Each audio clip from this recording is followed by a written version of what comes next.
Tonight I'd like to talk about the three dimensions of our spiritual practice. And by the way, this isn't necessarily a teaching of the Buddha, but it's just a way of looking at what the Buddha taught from three different angles. Well, to start off with, I would like to share with you a mantra that has been very meaningful for me in English. It came and resonated in my heart a few years ago while I was practicing just mindful eating at a friend's house. She just let me stay at her house because I had a workshop in that city. And she's an old friend. She's almost like I call her my Dharma mom or Dharma auntie. But she lives by herself, and but she just made her house just a sanctuary. And so I felt so at home. She made breakfast. She, gave me a nice bed to sleep on in the guest room, and she made sure I was comfortable. She was just so hospitable. And as I was eating my breakfast mindfully, and I just felt this warm love from this beautiful sister and elder Dharma sister. And I heard these words in my heart, I am home. And that reverberated throughout the rest of the day. I would just come back to that mantra, I am home, I am home, I am home. And later in the evening, when it was raining and my ride didn't pick me up yet, and I wasn't sure if they could, and I forgot my cell phone, so I couldn't call them, let them know I was already there, and it was raining, and it was very windy. I was outside. I was with my umbrella, and then all of a sudden the wind just blew so hard, the umbrella went from this shape to this shape, and I was soaking wet. And I just, in that moment, it was so effortless for me to laugh and to just cry out, I am home, right there in the middle of the rainstorm, and just feeling happy. But it was because I was practicing all day long with I am home that I was able to just effortlessly, spontaneously make the choice of deep acceptance of what is, rather than resistance to the rain or the wetness. And so I carried that throughout the rest of the evening at the workshop. I was only a few minutes late, but I used that experience and that teaching as my main message for the evening, and it was very, very powerfully transformative for everyone in that workshop. And everyone really got the deep meanings of I am home. And actually what came to me as I was practicing with this all day long was to look at this mantra as a way to look at the three dimensions of our spiritual practice. I am home. We all enter into meditation practice or spiritual practice in general mostly because we want stress reduction. We want to be at peace. And that's good. We have to come to a place of peace, calming, stopping, stilling, right? Because in our modern life, we're just way too busy. And so the meaning of I am home in this dimension would be like, I am trying to be at home in the here and now. I am practicing to try to be at home in this body and to just accept this body as it is, accept this mind as it is, to accept my life as it is, to accept my circumstances as they are, just to be at home and not to always be struggling and striving and fighting and resisting, and just to be able to be at home with life here and now. And that's a really important dimension of our practice. And when we start meditating, there are meditations to help us with that. Meditation can help us with becoming more and more peaceful, to let go. Another a nice little phrase for this aspect is to let go. To let go of all that is obstructing us from our ability to be in touch with peace. To let go of the stress. And other modalities of practice besides meditation would be something like psychotherapy, 12-step recovery, all kinds of different other practices help us to just have stress reduction. I mean, even drumming and exercise can also help too. So anyway, there's a lot of different things, not just meditation, but meditation definitely can be a part of helping us to let go and to just be present and to be at home.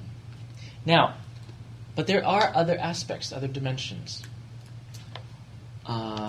In Buddhist meditation practice, we're not just trying to practice just to be at peace, just to reduce stress. Even though that's important. But that's not really the only reason why we practice. One of the most important reasons why we practice is for enlightenment. So the first practice here, under the category, let's say healing, healing the self, but then awakening to the true self would be enlightenment. And in this instance, the mantra, I am home, then takes on this meaning. Capital I, capital A, capital H. I am home. I am the home. And so when we awaken to our true nature, which is infinite, which is vast, which is spacious, an emptiness that is fullness, all at the same time, our true beingness, then we then realize the truth that I am the home. All my life I've been searching to feel at home in this world, to find my true self or to find where I belong. And all along, I was the home. I was the answer I was seeking all along. But not the ego I, but the true I. And so this is extremely important because even though healing the human self is an important aspect of our spiritual practice, you could be going to psychotherapy all your life and still be talking about the same things and the same issues over and over and over and over again. And where is that going to get you? That's why you have to also balance that aspect with awakening from all of that, awakening from the delusions of a separate small self, awakening to your true nature. And then that gives you a completely different perspective on your hamster wheel of a life. Now, is that it? Because a lot of people will have a glimpse of enlightenment or a glimpse of awakening. In Japanese Zen we call it a kensho. But that's not the end of the story. It might feel really great and you might be in bliss for a few weeks. But if you stop there, you haven't really understood true enlightenment, especially as the Mahayana Buddhists teach it. Because we awaken to our true nature, not just to awaken to our true nature, but we awaken to our true nature so that we can then be Buddha for others, that we can be channels of blessing for all beings, so that we can be vessels of infinite light, infinite love, infinite life. And we're not just trying to bliss out and go off into nirvana all for ourselves. Rather, enlightenment is always so that we can let that light and love and life continue to shine even more brightly and more uniquely in, through, and as us in our special ways of being Buddhas. We are the ones who then create the Pure Land here and now. So we then realize we are one with Amitabha Buddha and all Buddhas, really, and that we are co-creating with Amitabha, the Pure Land, in this world and in whatever other dimensions there are in this universe. So, I love the Pure Land teaching, and whether or not you take it literally or not, that's not really the point. The point is, what is it trying to remind us of in our practice? So you always have to bring all the teachings back to what is the point of this practice. And to me, the Pure Land teaching, it reminds me that enlightenment, the best role model of enlightenment is the story of Amitabha, who isn't content to just be enlightened, but to do so for the sake of creating a Pure Land for all beings, to help all beings have an easier time to be enlightened. And in this story of Amitabha, he goes around from different Pure Lands of the universe, because you see, every Buddha has a Pure Land. It's just part of what they are. When you are enlightened, your enlightenment radiates a field of love and light and life. The original word is Buddha Kshetra, which is translated as field of enlightenment. So when you are a Buddha, you automatically radiate a field of enlightenment, a field of influence, a field of energy that just makes everyone that it touches have an easier time to find the way. I mean, that's really a much deeper meaning of the Pure Land, whether you want to take it literally or not as well. But Amitabha Buddha went from universe to universe, Pure Land to Pure Land, dimension to dimension, to talk with every single Buddha in all the dimensions, to find out what makes your Pure Land so special. I want to learn. And then he would take the best ideas from each of the Buddhas, so that he could create a Pure Land that would have the best of the best parts of a Pure Land to help as many beings as possible.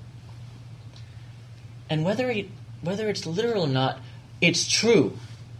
It's a true truth to our practice. Can we practice with that attitude?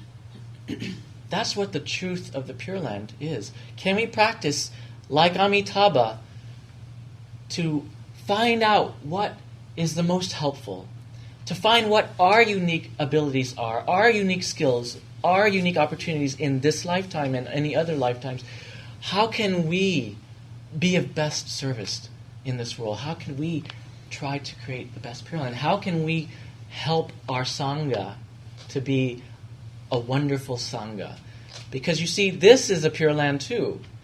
Maybe it's not as big as Amitabha's Pure Land, but this is a Pure Land right here, this Dallas Meditation Center. We are co-creating it.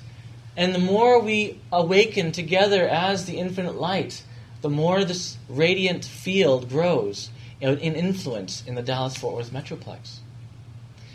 So we are creating that Pure Land right now. And I take Amitabha as my personal role model.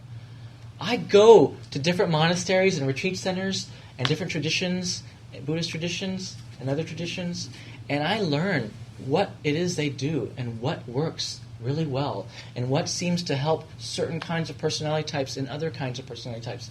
What kinds of practices seem to help beginners and what helps the little bit more advanced ones to keep from being arrogant and try to soften it with loving kindness, etc. And so I bring all of that back here, So that's my role model, and that's our role model of practice. So see how your life, maybe, your Pure Land seems to be only 3 feet wide or whatever, but your sphere of influence, your radiant energy field, whatever enlightenment you already have awakened to, what is your Pure Land? And what do you want your Pure Land to be like? And how do you want to be of service? And how do you want to be a part of the Sangha, which is our Pure Land? How do you want to help the Sangha to be a better Sangha, to be a better Pure Land here on earth? These are very important questions, and this corresponds to the third aspect of our practice. I am home, meaning I am creating home for all beings. See, we are creating our life then. Our life is the Pure Land, the home that we are creating that can benefit all beings. You see, our sphere of influence becomes a home. Our life becomes a home for others to take refuge in and in which we can serve. So this is really the point of our practice. But you also must realize that they have to be in balance.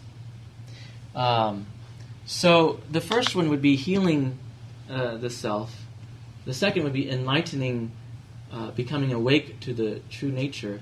And the third would be manifesting the self, the true self. But the thing is, you can do this in different orders and various several times, and like it's like more like a spiral effect. But a lot of people these days who do things in New Thought or who listen to the teachings of the Secret of Attraction, things like that. Sometimes I hear that in their teachings they may have forgotten, not all of them, but some of them might have forgotten that that's not all that there is. Because you can manifest, but is it coming from enlightened self or is it coming from ego self?